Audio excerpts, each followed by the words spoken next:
Good afternoon বন্ধুরা, চলে এসেছি আর একটা নতুন ভিডিও নিয়ে। আজকে কিন্তু বেনারসের কোনো সাইট সিন বা ঘোরাঘুরি থাকবে না, আজকে কিন্তু খাওয়া দাওয়া থাকবে, মানে বেনারসের ভোজ, দাওয়াতে বেনারস। দাওয়াতে বেনারস করার জন্যে আজকে আমরা চলে এসেছি আমাদের মধ্যাহ্ন ভোজনের জন্যে। আমরা কেসারিয়া থাল বলে একটা ফেমাস রেস্টুরেন্ট, অ্যাম্বিয়েন্স দেখে বুঝতেই পারছো যে কিছু স্পেশাল রেস্টুরেন্টের স্পেশালিটি হচ্ছে এখানে যে খাবারটা যেটা দেয়া হচ্ছে সেটা পিওর কাঁসার থালায় দেয়া হচ্ছে। দুটো আমরা থালি নিয়েছিলাম আর দুটো আমরা বাফে নিয়েছিলাম। আর এখানের অ্যাম্বিয়েন্সটা দুর্দান্ত। এটা হচ্ছে কিন্তু একদম পিডিআর মলের ঠিক পাশেই, মানে পাশের বিল্ডিংই কেসারিয়া থাল বলে একটা খুব বড় রেস্টুরেন্ট আছে। সেখানেই আজকে আমাদের মধ্যাহ্ন ভোজন আমরা করতে এসেছিলাম চারজনে। আর এখানে সব থেকে বিশেষত্ব হচ্ছে প্রথমেই যখন তুমি আসছো ওয়েলকাম ড্রিঙ্ক হিসেবে তোমাকে কালাখাট্টা জুস দেওয়া হচ্ছে, তারপরেই খাবার পরিবেশন করা হচ্ছে। প্রথম থালি দিদার লেগে গেছিলো, যেটা আমি রিলস, তোমরা ইনস্টাগ্রাম রিলসে দেখতে পাবে। আর দ্বিতীয় থালি এটা দাদুর, যেটা তোমরা ইউটিউবে দেখতে পাবে। আর সব থেকে বড় ব্যাপার, এই ফ্রেমটা আমার এত ভালো লেগেছে কারণ পেছনেই শ্রী ভেঙ্কটেশ্বর রামা রাও গোবিন্দা দাঁড়িয়েছিল, তাকে সাক্ষী রেখেই তার প্রসাদ খেয়েই মানে এত সুন্দর আমরা খাবারটা উপভোগ করেছি, সেটা আর বলার কথা না।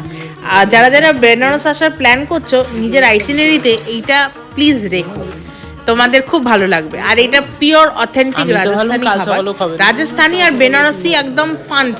এখানে কি না নেই, মানে অনেক কিছু খাবারই ছিল। কচুরি, ছোট ছোট আজওয়াইনের কচুরিও ছিল, বাজরা রুটি, মিষ্টি রুটি, হোয়াইট আলুর দম, বেনারসি কারি, তারপরে পেঁয়াজের তরকারি, তারপরে এটা হচ্ছে বিটরুট রায়তা, পঞ্চমেল ডাল, মিক্স ভেজ, চাটনি, আচার, কেয়ার সাংড়ের আচার, তারপরে ভেজিটেবল চপ, ধোকলা, আলুর চপ, এরকম বিভিন্ন এরকম টোটাল 19 রকম পদ দিয়ে খাওয়ানো হয়েছে। আর লাস্টে দিয়েছিল ছাঁচ। মিষ্টিতে অনেক রকম ছিল, একটা তিরঙ্গা বরফি ছিল, তারপরে তোমাদের কেসারিয়া ক্ষীর ছিল, আর প্রসাদমে পায়সম ছিল, সাউথ ইন্ডিয়ানের পায়সম, গরম গরম রুটি, মিষ্টিটা বলে দিই। আর ছিল আমাদের, তো আমরা নিকুতি বলি, এটা হচ্ছে এখানে হট ছোট স্মল সাইজ গোলাপ জামুন, আর ছিল বিটরুটের হালুয়া। তো অনেক কিছুই ছিল, তোমরা থালিতে দেখতে পাচ্ছ। যেগুলো আমি মিস করে গেছি সেগুলো তোমরা থালিতে দেখে বুঝতে পারছো যে কি কি ছিল, কি কি ছিল। আর এই কালো এই যে গ্লাসে একটা কালো যে ড্রিঙ্ক দেখছো, এটাই হচ্ছে কালাকাট্টা, যেটা হচ্ছে ওয়েলকাম ড্রিঙ্ক। আর এখান থেকে তোমরা বাড়িও নিয়ে যেতে পারবে পার্সেল। আর এখানে কিন্তু ব্যাপারটা হচ্ছে কোনো আলাদা করে রুটি সবজি এরকম ভাবে কিছু পাওয়া যায় না, থালি সিস্টেম।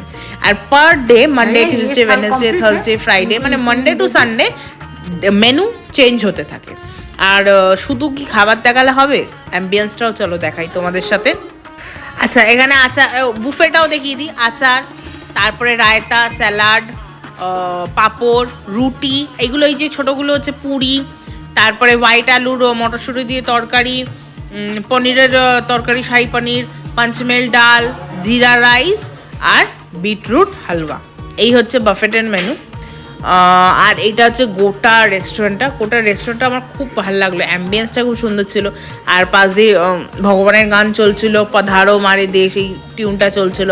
আর এক একটা ওয়াল পেন্টিং একদম হ্যান্ডপিক, মানে খুব সুন্দরভাবে জিনিসটাকে, অ্যাম্বিয়েন্সটাকে ডেকোরেটেড করেছে জিনিসটা। আর একদম এটা খুঁজতে বেশি সময়ও লাগবে না, মানে একদম প্রমিনেন্ট রাস্তার ওপরে। মানে যারা তোমরা প্ল্যান করছো যে রেলওয়ে স্টেশন থেকে তোমরা এখানে আসবে, মোটামুটি টোটো ভাড়া ধরে নাও 50 টাকা। এখানে তো যাই ওঠো ভাই 50 টাকা, শেয়ারিং ব্যাপার, আমি তো কিছু দেখতে পেলাম না। আর এবার দেখো লোকালিটি যারা আছে, লোকাল বেনারসের লোকাল, তারা তো মানে জানে কোথা দিয়ে কি আছে। আর যারা নতুন ঘুরতে আসছে তাদের তো একটু তো চুনা লাগছে। আর এই যে দুজনের থালি, দুজনে খেতে বসে গেছে, আমরা বসবো একটু পরে। আর এই ফ্রেমটা তো আমার খুব ভালো লেগেছে, কারণ এখানে পেছনেই গোবিন্দা ছিল আর সামনে এরা দুজন ছিল। আর দেখো এই একদম সুন্দর করে গুছিয়ে। আরেকটা যেটা বলতে ভুলে গেছি, এই থালিগুলো কিন্তু আনলিমিটেড ছিল, মানে না পারো ততটা খাও, যত চাই ততই দেবে। রুটিগুলো একদম গরম গরম ঘি মাখানো, খুব সুন্দর, অ্যাম্বিয়েন্সটাও খুব সুন্দর। আর এর সাথে একটা করে জলের বোতলও দিচ্ছে, এটাও বলতে ভুলে গেছি আমি, মিনারেল ওয়াটার জলের বোতলও দিচ্ছে। আর খাবার দাবার A1 ছিল, খেয়ে উঠে জল টানা বা বদহজম এইসব কিচ্ছু হয়নি। মানে প্রথম তো ভাবতেই পারিনি যে এত কিছু খেতে পারবো, তবুও ভালো।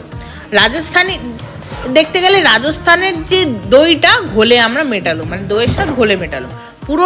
ওখানে যে রাঁধুনিগুলো ওরা রাজস্থানী, ওর জন্য খাবারের টেস্টটা রাজস্থানী টাইপের, কিন্তু যেহেতু আমাদের রাজস্থানটা এতটা পছন্দের ওর জন্যে আমাদের পুরোপুরি মানে মনটা রাজস্থানী ব্যাপারটা আমরা মানিনি, কিন্তু তবুও খাবার কোয়ালিটি A1 ছিল, মাস্ট ভিজিট। আমি তো এখানে আবার যাওয়ার জন্যে আমি অপেক্ষায় রইলুম যে আমার ভিডিও দেখে তোমরাও আসবে। চলো দেখা হবে।